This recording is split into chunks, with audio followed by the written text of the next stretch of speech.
very close with them. We lived a mile from them my entire life, like including my marriage. They're a great support network. We have 4 kids, my wife and I. Amen. So, you know, it's been, I like to say that my life is boring for good reasons. I think that if you make good decisions, your life is predictably boring, and that's a very, very good thing. Yeah. And my story is very uninteresting on paper because it's not like there are tons of obstacles to overcome other than just kind of the normal obstacles of life, you know, try and get a job or not have enough money at certain times. But other than that, because, you know, I've tried to make good, solid decisions. My wife and I have tried to make good, solid decisions, and my parents made really good, solid decisions. It's not as though there's tons of drama. There really wasn't. I'm incredibly close to my parents. I'm very close to my sisters. 2 of my sisters live close to me now in Florida. My parents live a mile from me. My in-laws live a mile from me. So you don't live in LA anymore? I know. So we moved about 4 years ago, 2020, nice. Middle of the pandemic. We're like everybody else. We got the hell out of California in 2020. Yeah. No, well, this place collapsed and they destroyed it. So. Yeah, I mean, my dad. What was LA like when you were growing up? When Burbank was really nice, and so were parts of North Hollywood, where I was growing up. So, you know, you could ride your bike on the street. It was pretty family friendly, and then the crime started to get pretty bad. By the time we moved out, the homeless problem was really bad. And again, that's not about just people not being able to find a housing situation. A lot of those people are drug addicts or mentally ill, and they really shouldn't be on the street for their own safety or for the safety of others. The street crime problem became really bad. It became a situation where I couldn't take my kids for a walk, really. And so that was a big kind of decider in terms of when we left. But yeah, I mean, growing up here was great. I really enjoyed it. It was sad to watch the town decline. My parents had moved here originally from Chicago. They were born in Chicago. They met in Chicago. Sure. Oh, really? Okay. Yeah, South side or north side? South side. Okay, I'm sorry. Where am I from? Sox or Cubs? Sox or Cubs?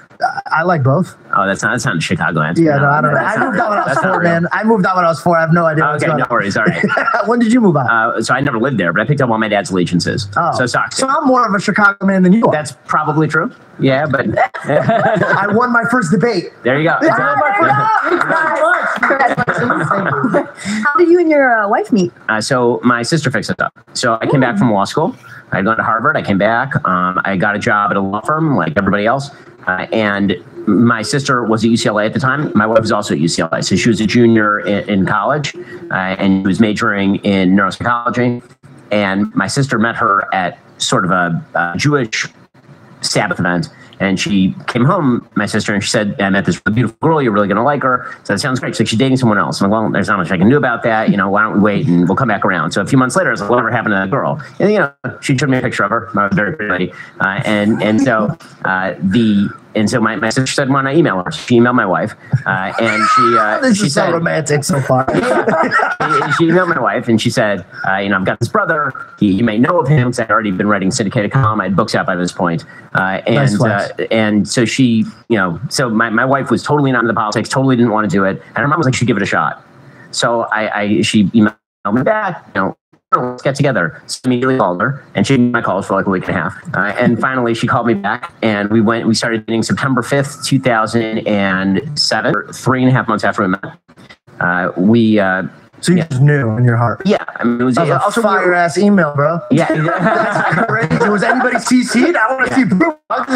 We do have the email somewhere. Yeah. But one of the things that I always said to people is that one of the reasons we can move fast is because in the Orthodox community, you tend to date for marriage. You're dating for values. You're not dating because you want to have fun or, I mean, like all that's part of it. But the real thing that you're dating for is this somebody you're going to want to build a life with? And that means dating around certain values. So our first date was talking about like really important things, like how many kids do you want to have? What do you want our marriage to look like? What level of religiosity do you want to have in terms of the home? Do you want to send your kids to Jewish day school, or a public school? You know, really drill down at the very beginning. And that meant that once we had the same values, you know, there are a few things, once you have them, you're pretty much good to go. Meaning, like, obviously you have to be attracted to the other person, but once you share values and you're attracted to the other person, there are a few other check marks, but that's pretty much like the big ones. Yeah, be careful who you mix your yolk with. Yeah, exactly. That's very important. I think people lost sight of that. I think people want the fun and the exciting, and they will deal with what's important later. But that's actually what made our foundation really strong. Is I told her, like, hey, like, we can't have a split decision in our home how we're going to raise our children. Exactly. So why don't we just discuss that right now? That's the number one thing. It's the number one thing. Is there any tips that you would give a married new couple? Oh yeah, they're a bunch. So here, quick, get ready. I'm just going to unload on you. But here's a really good one. This one took me a while to figure out. So this is advice to you. So yeah, my wife would come to me with a problem, and my first inclination